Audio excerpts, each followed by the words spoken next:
Hi guys, it's Misty from the Book Rat, and today, to celebrate the release of True Storm by Ellie Sterling, which came out on the 1st, I'm going to be reading an excerpt and doing what was supposed to be a first impressions of the first book, True Born, but I'm actually not doing a first impressions. It kind of morphed, so I'll get into that when we get there, but, you know, let's get into the excerpt.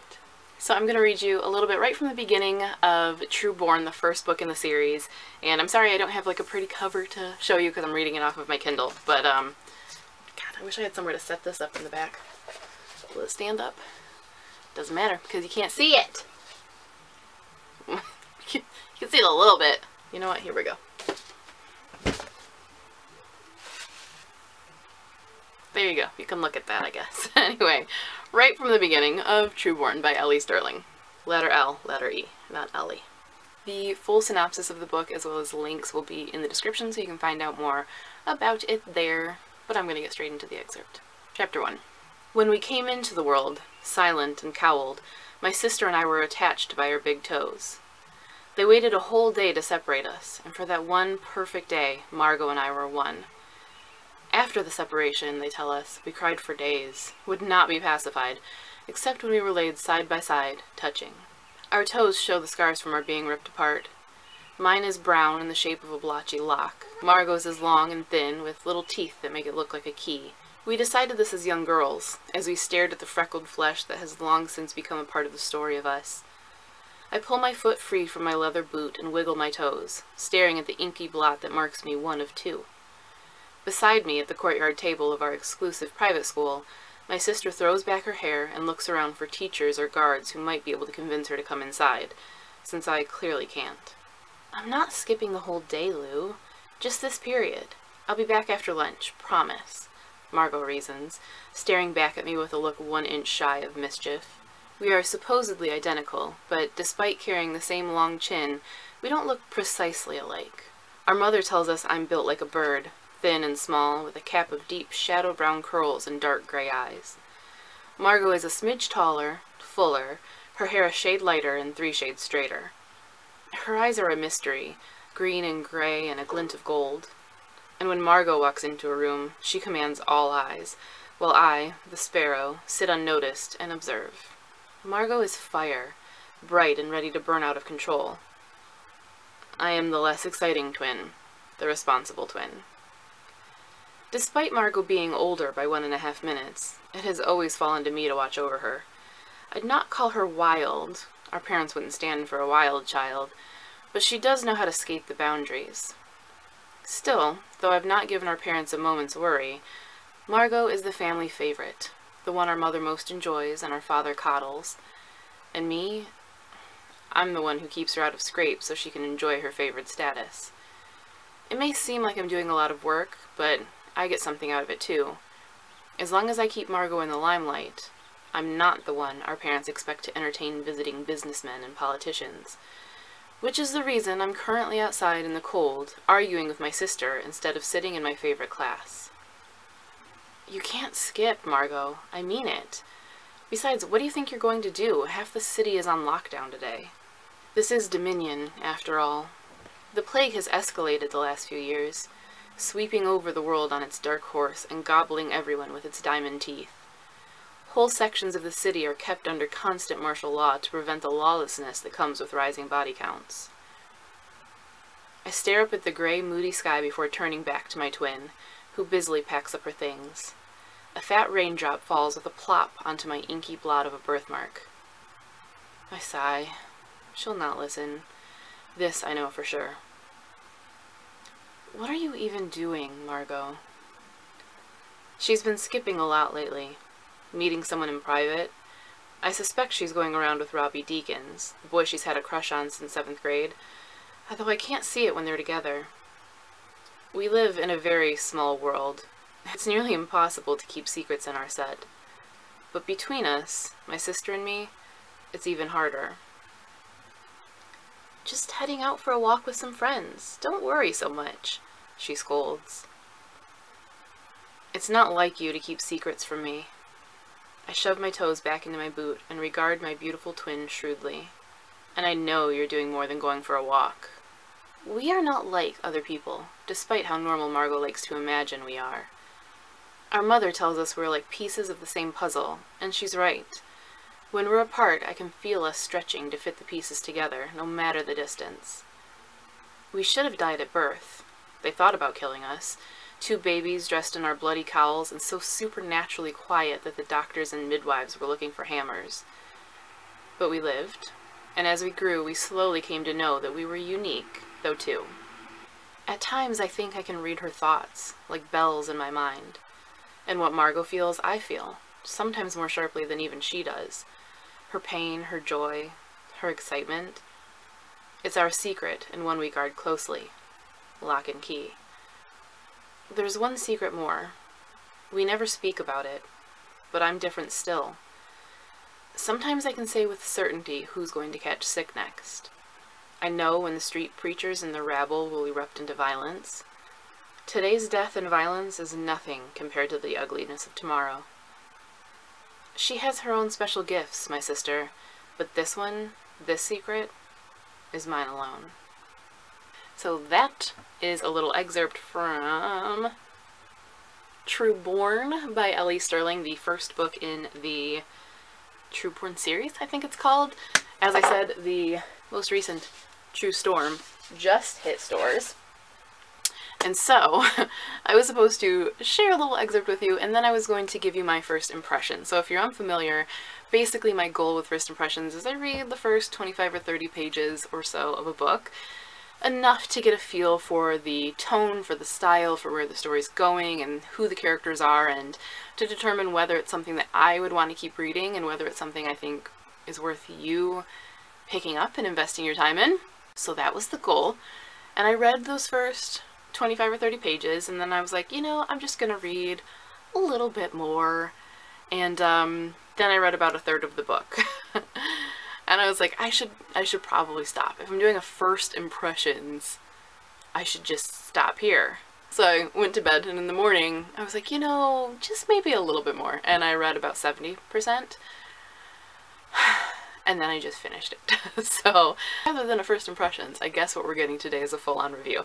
I'm gonna still try to give you a little bit of that first impressions vibe, what I initially thought, and then how that kind of morphed as I read the rest of the book. So that's the goal. I'll do my best to stick to it and to avoid spoilers, but without further ado, here is what I thought of Trueborn, the first book in the series. So you would imagine, if I sat down to read just a little bit and ended up flying through the whole thing, that it's probably like a serious love. But actually, it's a little bit of an on-the-fence read, and I've had a number of these lately where I've just tore through them and devoured them, even though they had major flaws or drawbacks for me. So I guess I'm just kind of in like a weird state with my reading. But my first initial impressions of it were I was really intrigued by the voice. I think it starts getting into some of that in the excerpt that I shared with you, but I think as it goes on in those first, 30 or 40 pages, I was really curious about who Lucinda is, and her relationship with Margot, and their kind of place in this world, and I was curious about the setup of the world. As it kind of starts trickling in, and you start seeing some of the kind of almost post-apocalyptic elements, a little dystopia element, there are all these questions raised. That was kind of intriguing me, and I kept reading because I wanted to see where it was going, and because I found, the voice engaging and very, very quick. So, I mean, it was easy to sit and just power through the bulk of the book in a very, very short order. And so I was thinking my first impressions were mostly really positive, with some pretty big drawbacks, and I think those first impressions remained true to how I felt about the rest of the book, though I think it maybe devolved a little bit as it went on. So I liked that voice, I liked the tone and the speed. I thought the pacing was, pretty nice, and I was intrigued about the world, and that remained consistent throughout. But as it went on, some of the flaws started to crop up a little bit more for me. I think that it really needed some tightening. It would have benefited from a little bit of a heavier hand in editing to kind of make it feel a little more rooted, a little more grounded, I think, and a little more consistent. So I felt like there was a little bit of a problem with continuity, which is something that's a really big pet peeve of mine. Like, I sometimes wonder if I should just hire myself out as like a freelance continuity person, because I will like flip back through a book. Like, if you described your car as red and then like 75 pages later it's suddenly blue, I will flip back and be like, wait a minute, because I know you said that it was red. Like, I catch on to the little details and can't let them go. And so continuity is a big thing for me. And it goes beyond just like physical elements of the story. Emotional continuity, character continuity, voice continuity, all of those things I really kind of hone in on. And I felt like this one could have used a little bit of work in that regards, because I felt like emotionally and who the characters say they are and how they kind of interact with each other changed and flip-flopped very quickly all over the place. And it wasn't necessarily huge things that a lot of readers are going to pick up on and be bothered by, but it was enough to make it feel a little erratic for me. And I mean, could have been a really easy fix, I think, in editing and in tightening the story. Just kind of reining in, especially the development of the relationship between the main character and the inevitable romantic lead. If they had just dialed that back a little bit in the beginning and worked on a sort of slow reveal and development and getting to trust each other, you can still have that immediate attraction and the kind of undeniable chemistry thing and be thinking about them or whatever. But if you keep going back, you can even have like the love-hate, like will they, won't they, irritation and kisses thing going on. You can have that vibe. A lot of people love it. It can be great. But you need to be careful how often you flip-flop it. If you're gonna have them be pissed at each other and then in love with each other again, you can only do that so many times before it becomes a little bit unhinged. Like, they seem a little off the rocker and just all over the place if you do that too much, if you overuse that as a gimmick too much. So things like that I felt like pretty consistently throughout the book just needed a little bit of reining in to make it much stronger, you know, a little bit of work for much more impact, I think. This also was the case in regards to the literal writing of it. So just a little more tightening, a little more editing for continuity and for redundancy. So a character saying one thing and then almost immediately saying something slightly different, slightly contradictory, and it just being accepted, or feeling one way and then immediately feeling another way without that kind of thread that gets you from point A to point B. You can't just jump there. You've got to kind of work your way towards it. And also repeated words. So like, I had a lot of highlights in this book. I have continuity highlights. There's one where she was sitting and then suddenly she's standing and I'm like, continuity, in my little notes. I'm telling you, man, I have issues. But things like, so I had highlighted, our house is bathed in a brilliant yellow glow, windows glowing. I know that seems so minor to people, but again, this is just something that my picky little brain will just kind of get between its teeth and not let go. My brain has teeth, I guess. The glow and glowing. There were other ones that were very similar where a word will be used and then just a line or two later, or even within the same line, the same word is used. At one point there was a character that a couple of times said, I reckon, and then another character said, I reckon, almost immediately after, and it was just like, are we in the Old West all of a sudden? Do they all reckon? Are they all like reckoning? This isn't normal.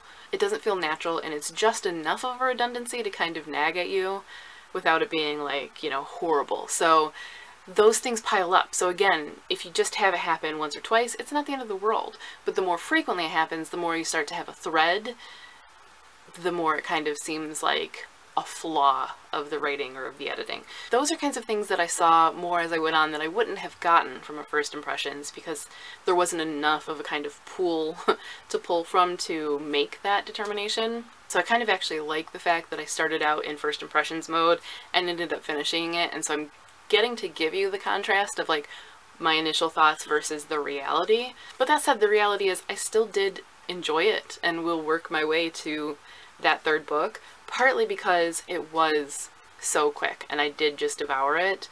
And I want the completeness of the world. I want to see how things turn out. I think that it does go some places that I wasn't expecting and that I find interesting. It also can be very typical, but that's part of, I think it's quick appeal for some people. Some people are going to really like that. Some people, of course, will be like, whatever, another sort of post-apocalyptic-y, romancy thing, and will just roll their eyes and be done with it. So, I mean, of course, it's going to depend on what you're in the mood for and what your tolerance for things is, but even though it did have these sort of drawbacks for me and these things that I wasn't a huge fan of, I mean, the fact still is that I devoured it and was enjoying it and was enjoying the characters. Editor Misty was rearing her head a little bit more than I would prefer, and even in the sort of character creation and who they are, how they act, like I did want to kind of, again, I just wanted to tighten. I just wanted to get in there and red pen and develop a little and just like hack a little away. But I mean, I can't knock the fact that I did still enjoy it regardless, and was still intrigued by it and will still continue it. So, I mean, flawed or no, and most stories in some way are flawed. I don't think I ever give a purely positive review, even of my absolute favorite things. I guess I liked it warts and all, but it does have some warts that bear mentioning. And I think because those are all very easily solvable things, when I'm kind of starting a series and seeing things like that, if it has enough positives to kind of outweigh those negatives, in all likelihood those negatives are going to be overcome as the author becomes more familiar with the world, more confident with their writing, the author and editor work together more and have, you know, more open communication and just start, you know, gelling more. A lot of those things tend to get improved upon or start going away naturally. So, you know, I see the potential for growth and for where the story is going, and flaws that there are wouldn't hold me back from recommending it or for thinking that I'm going to enjoy the rest of the series. So I guess that's where I end up. Mostly over the fence. I'm mostly over the fence. I'm not really on the fence. I liked it. It had some things, but I still liked it. I do want to say one last thing, and that's because this is a major pet peeve of mine that I've been noticing more and more frequently, and I touched on it a little bit, I think, but I really need authors who write romances and editors who edit them to get over the idea of, like, instant obsession and, like, lack of control in a romance, because you're taking away the tension, guys. Like, you need to, the hallmark of romance and what makes it so good, and this is not just in books, you see it all the time in TV shows and movies, you have these will they won't they things going on, and there's a building, there's a slow burn to it where you get to know them, you see that there is undeniable chemistry, but they're denying it, or they're just not being thrown together enough, or whatever the case may be. You don't go straight into it, even if there is instant attraction, because where's the tension in that? Where's the build-up in that? You want anticipation. Anticipation is what makes the payoff worth it. So I just need you all to just, like, dial it back. I know you want it to be exciting and you want readers to be like, shipping them, but you've got to give us something to ship. If you lay it all out, like, immediately, where do we go from there? So just maybe that will be a book chat. I do want to do one on romances because I have so many people who don't like romances ask me for ones that they think are worth it, because I used to not at all like romances. So maybe we'll discuss that again more in the future, but I just wanted to mention it because this is like a number of books that I've read this year have robbed me of that tension and that development. It's starting to really bother me. That's all for this excerpt, sort of first impressions, mostly review of Trueborn by L.E. Sterling. As I said, True Storm, the final book, is in stores now, which means all of them are available, and you can pick them all up and tear through them the way I did this first book. If you have read any of the books in the series, I'd love to know your thoughts on my thoughts and on the writing, whether you agree or disagree. Also, whether you have these little things that just eat at you. Like, if your job was to take one aspect of writing and just be the fixer for it, what would it be? Are you a continuity hound the way I am? Because just, you know, let me know all your thoughts on all the things in the comments. But that is all for this video. I will see you again tomorrow, because as you know, I'm doing all of the videos this week. But until that video. Thank you guys for watching, and happy reading!